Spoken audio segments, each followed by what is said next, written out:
Hey guys, and welcome to this episode of the Bad Idea Bros. So today you join me on another basket case build, because I never learn.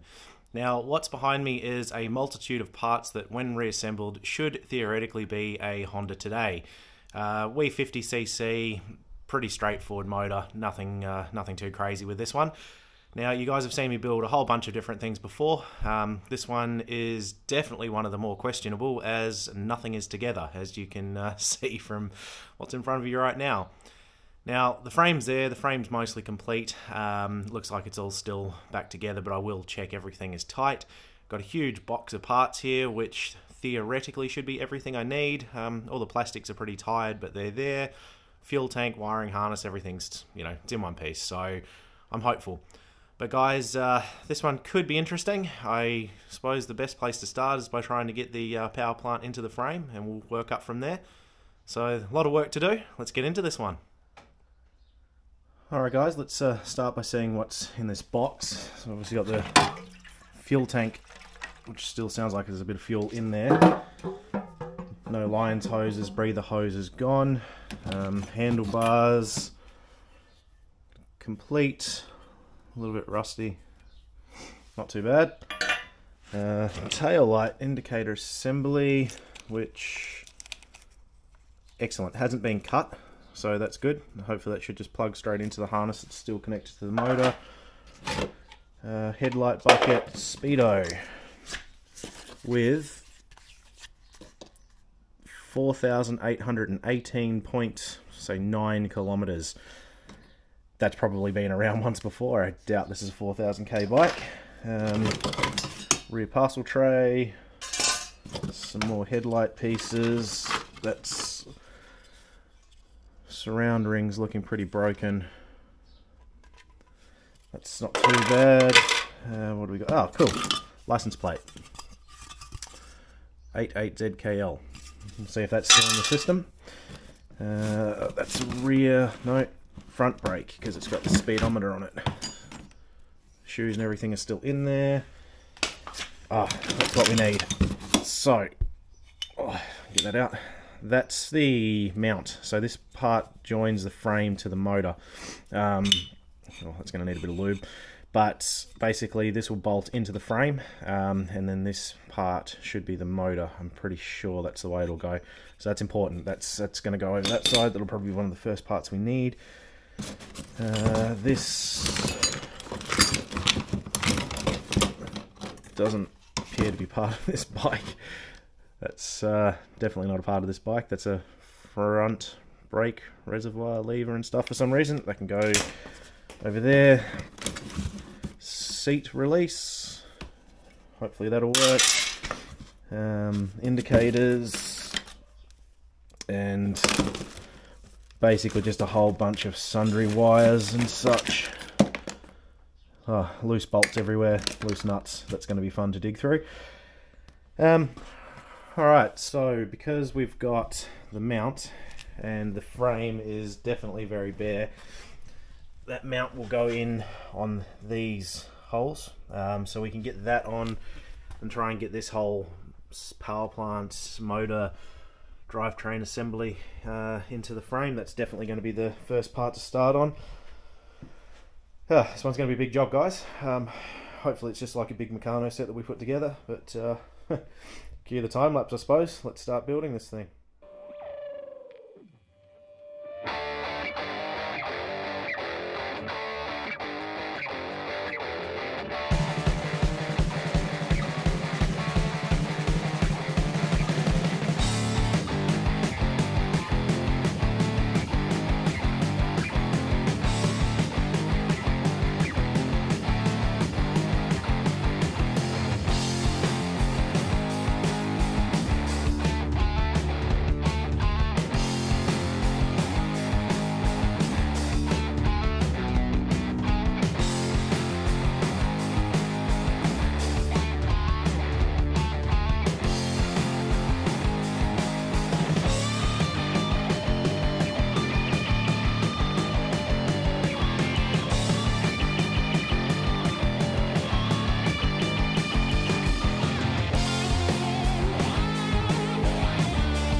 Alright, so that's got that bolted in. As you can see, it's pivots on the 2 points, which gives the frame its ability to move.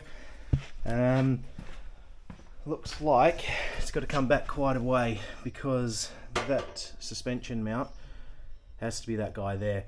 Now we've got a where are we? We've got a captive nut. A captive nut just on this end, so that means there should be a bolt that goes through the suspension and into that thing. So first hunt through the box of bits, trying to find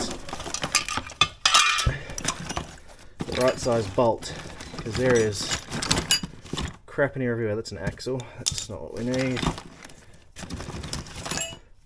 That's not even the right suspension for this bike, but that bolt that's in the top might be the one we need. We'll come back to that. And there's some crap in here. Alright guys, I'm going to dig through all of this and find the right bolt, and we'll come back to you.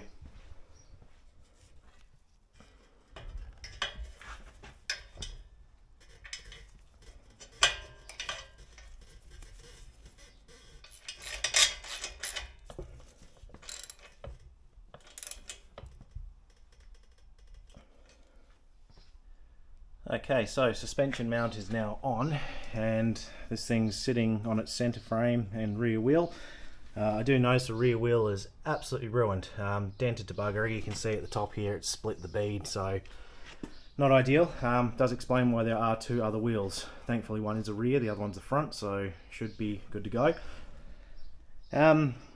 Next I guess we'll go for the wiring harness. We'll get that all in place. There's not too much to these, thankfully. So we've got earth there and coils there, CDI, fuses, relays, the ignition. What else have we got up here? Horn, by the looks of it. Yep, a whole bunch of plugs which will go to the speedo and everything. So don't really know how they're routed on this bike. I can see some cable clips like here.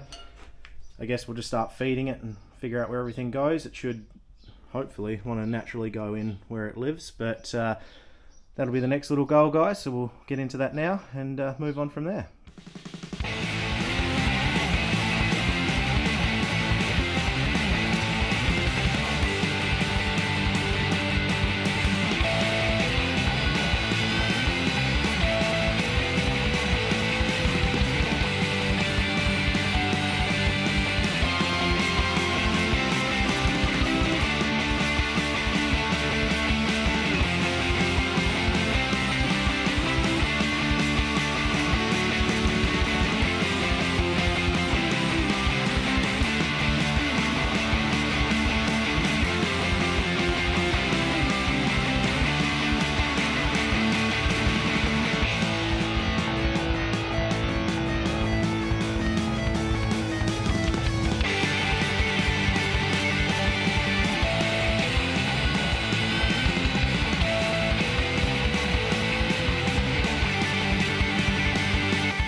Well guys, this one's going to be a bit more difficult than I thought. I figured it'd just be a simple case of bolting it back together, and the wiring harness does sort of go where it wants to go, you know, where you'd imagine it. The key barrel's a good indicator. It's got the 2 mounts here as to where everything goes. The horn seems to want to sit about here, but then we've got you know, all these other little bits and bobs that just don't seem to want to behave. Sure, it makes sense. There's probably a bracket that should be on here. There's a couple of bolt holes and stuff that don't seem to make sense, so that might be the case. Even this thing, the release for the seat, I first thought it went down there because it lines up those bolt holes perfectly, but in looking at the seat, which on the back of it is where the catch is. This is the upper part, that's obviously where the fuel tank sits, so it has to be up here. But then you've got the routing for this guy, which, as you can see, it's all sorts of weird bends and stuff. So it's only going to fit one particular way. But there's going to be a lot more thought involved with this than I originally anticipated. So I might have to... I think the best approach for this now is probably just to throw everything at it, figure out where everything wants to sit, and then go from there. But yeah, this could take a little longer than anticipated, so I don't know, let's dive back in.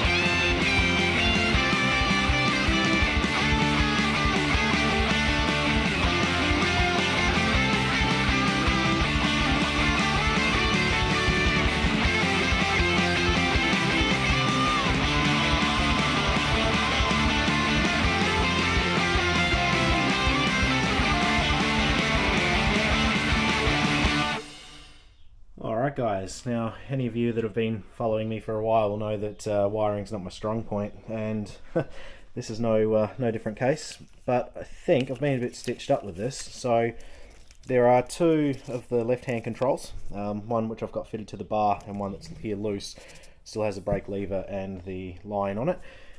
Just looking at the harness, so down here where I've been working away, we've got like all these extra outputs. This one's broken, but there's all these extra outputs that just don't seem to go anywhere. Now, this is all in relation to that left-hand harness, sorry, left-hand switch block. Now, I had a look at the other one, and this has got all sorts of additional bits on it. So they've got this globe here, which looks to be on the lighting circuit, and there was another one there, which is on the indicator circuit. Now, that didn't make a heck of a lot of sense because the wiring for the indicators is all captive on the indicators themselves. But if I go over here to the headlights, get all this rubbish out of the way, the bucket itself has a couple of little lights on it. One of indicator, one for high beam. Now that would make sense as to what these little globes are for, because that would indicate the high beam was on and the indicator. So I think what I'm going to have to do, this harness has to be used.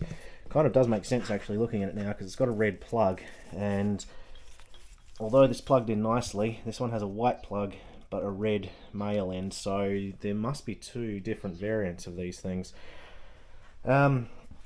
This switch block is broken, which isn't ideal. This one's not. What I might have to do is take this back off the bike, the one that I've currently got fitted, unplug it, see if I can take this top switch assembly off and replace it, because the bottom is actually alright on this. It's just this top bit that's broken. So I guess that would alleviate the issue and give us the correct harness. So over to the workbench, I guess.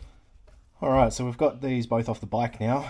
The one on the right of screen is the one that was fitted, but doesn't have, well, seemingly doesn't have enough outputs on this harness. The one with the lever still on it is the broken one. So what I'm hoping is that with a bit of luck, the switches are still the same, and if I pull this side of the block apart on both, I can just swap them out, use the good switch from this one on that, and still have the right wiring harness. Yeah, that's not what you want.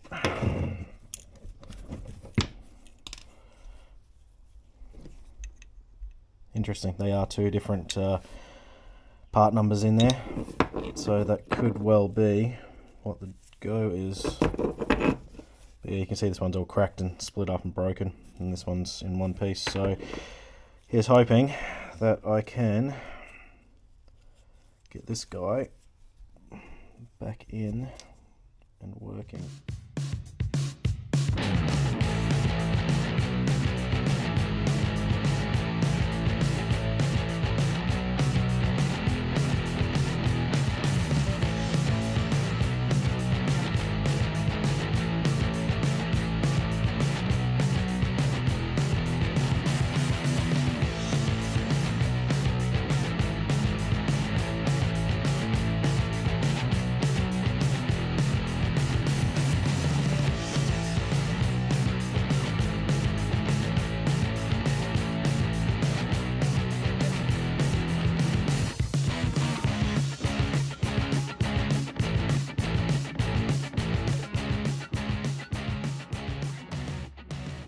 Alright guys, so we've got a very questionable setup here at best, but I know that this battery's got voltage. Pulled it out of one of the other bikes. I've just jammed the earth cable in there. And what I'm hoping is that, even though this is a much too small wire to carry the positive, that if I give it a bit of juice, that this thing will, I'm not expecting it to start, but I'm hoping that it'll, you know, just fire over a little bit. If the motor turns over, we know that it's going to be worth carrying on. So I'll set you guys up on the camera, and let's hope I don't burn this place down. Well, let's see what happens here. It should be making contact. Do we have... Oh.